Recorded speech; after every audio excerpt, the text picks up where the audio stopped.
This kind of reminds me of quantum physics in a way that no one knows where exactly this treasure is. And at best we can only determine an area of high and low probability of where this treasure might be found.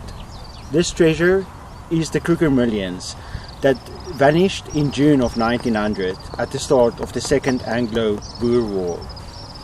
Welcome and thanks for joining me. My forefathers are buildings in the sand. They left 1,000 ruins across the land. I love them deep like salt, they feel bitter on my skin. I believe in pleasure, they believe in sin. Listen to the crying in the street, all the lonely people that you meet.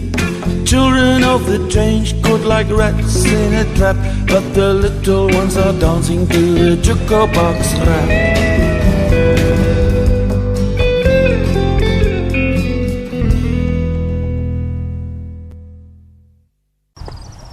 Now you will find a few variations of this story, some anecdotes probably added over the years, but the facts are kind of as follows. Stephanus Johannes Paulus Kruger was born in October of 1825. In 1883 he was elected as president of the ZAR, which was at that time struggling economically. Over the years, Paul Kruger had acquired more than 30 farms all over the Transvaal. Most of these were required as payment from the government when they did not have the money to pay salaries. When they stumbled upon gold in the Witwatersrand area in 1886, this all changed and the ZAR became wealthy and grew economically. However, war was imminent, and in May of 1900, Lord Roberts of Kandahar, he got orders to invade the capital city Pretoria and take control. He was in charge of the British forces at that time. Now a lot of the citizens in Pretoria were English, and everyone knew that the fall of Pretoria was close. The citizens grew increasingly desperate. President Paul Kruger remained uncommunicative, and the British thought that the Boers will defend the city. But in actual fact, at the end of May of 1900, the government secretly decided that this would not happen. The Boer government decided that the seat of government will also be moved from Pretoria to Machadodorp. And at the night of 29th of May, President Paul Kruger and other officials slipped out of town on train to Machadodorp. Paul Kruger traveled to Lorenzo Marx, where he planned to board the Gelderland, a Dutch vessel, back to Europe. Now Jan Smuts was appointed to oversee the gold at the National Bank at the SA Mint. Smuts seized almost 500,000 pounds in gold coins. He also mentioned this in his memoirs. Now this money was used to fund the Boer War, compared to the 200 million that the British spent on the war. On June the 4th, the British took control of Proclamation Hill after a small skirmish, and on the 5th of June they invaded Pretoria. Now the Anglo-Boer War and the events at that time gave rise to the legend of the Kruger millions, which many believe to be buried somewhere in the lowveld of the Transvaal. You see, on the 5th of June, when the British occupied Pretoria, Lord Milner established that gold to the value of £2 million had been removed from the SA Mint and the National Bank. Now, according to some sources, the gold coins and bars were removed by train sometime after Paul Kruger left Pretoria and before the British invaded it. Now, according to legend, there was also roughly 150 golden bars from the mines to the value of about £750,000 that went missing. And many believed that this was buried with the Kruger coins somewhere in the Transvaal lowveld. Now, some believe it was buried near the Waterval Boven area. Others speculate it might be in the Blade River Canyon area, close to Sabi. Now this is if you think that the train actually left and took the gold eastwards. There was another version that stated that 3 trains actually left that night, and one was a decoy. They sent a decoy because they thought the chances are good that the British would stop them before they reached safety. So the other theory is that the gold was loaded on a decoy train. We are meeting with local historian Tanya Longwire to tell us more about that theory. Tanya. Hi Leon, how are you? Nice to meet you. Nice to meet you. So in your opinion, does the Kruger millions actually exist? Yes, Leon, I definitely believe it still exists. I believe it because of Uncle Siener van Rensburg, the old Boere prophet as they call him, has predicted that one day when South Africa needs it most, the treasure will be found and they can use it to build up the country. So, and because I believe in his predictions and that he's a true prophet, I truly believe it does exist. Okay.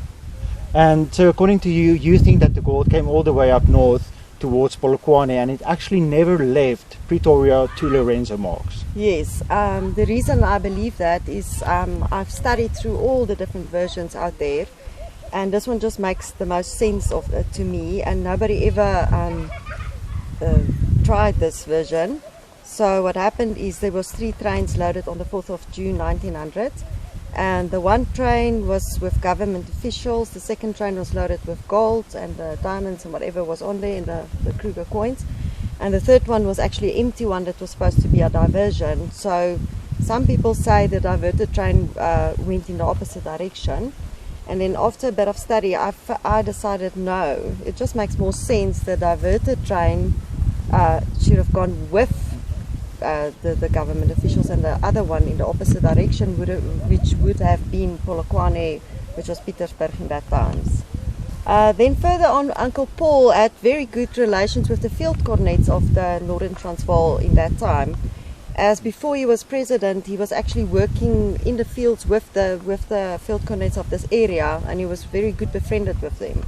Okay. So he actually also started the first school in Mokopane, and he used to teach the children under a big tree in one of the main streets in Mokopane. And on the Makapan's attack, he was actually here to save one of the field cornets. Piet Potgieter, I remember that's that it, one, yes. And then he also loved the lowveld area, so he wanted to buy himself a house, but it was a town, and because it was a town and he was a president, he wasn't allowed to buy, so he declared that the small little town which is called Leitsdorp a city, so they can buy the property. And then what happened is there was an article in 1923 from the London Sunday Express where they explained of a person who came forth and claimed he knew where the treasure was, and he made a deal with the government and they went off hunting for the treasure. Obviously they never found it, but what was interesting in the article, they said they were on their way to Leidenburg towards Pietersburg, but they never reached Pietersburg. And I realized later on that this journalist must have made a mistake, that it wasn't really Leidenburg that he was talking about, it was actually Leitsdorp that he was supposed to write down. Okay. And then it just makes so much more sense if you read the whole story through. And then it said it never reached Pietersburg, which means Mokopane was the last town before Pietersburg. And there's actually 3 stations in Mokopane, one before the town, one inside the town and one outside. And my feeling is they dropped it off obviously as far as possible because of the heavy gold, so possibly the last train station just outside of Mokopane. So the question that will pop up is, where is the evidence?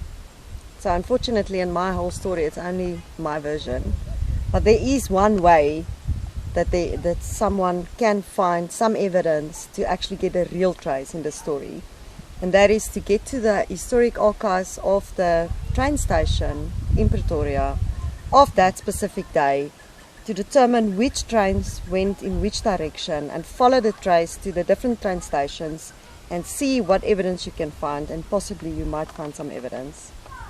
Oh, great. Well, thank you very much. Thanks, really Leon. appreciate your time. Thank you. And yeah. We'll see you again. Whatever the case may be, it seems that the Kruger millions vanished in thin air.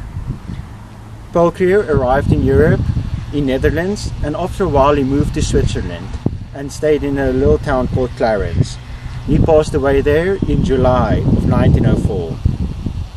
Now many claims were made that the gold has been found, and turns out that was false.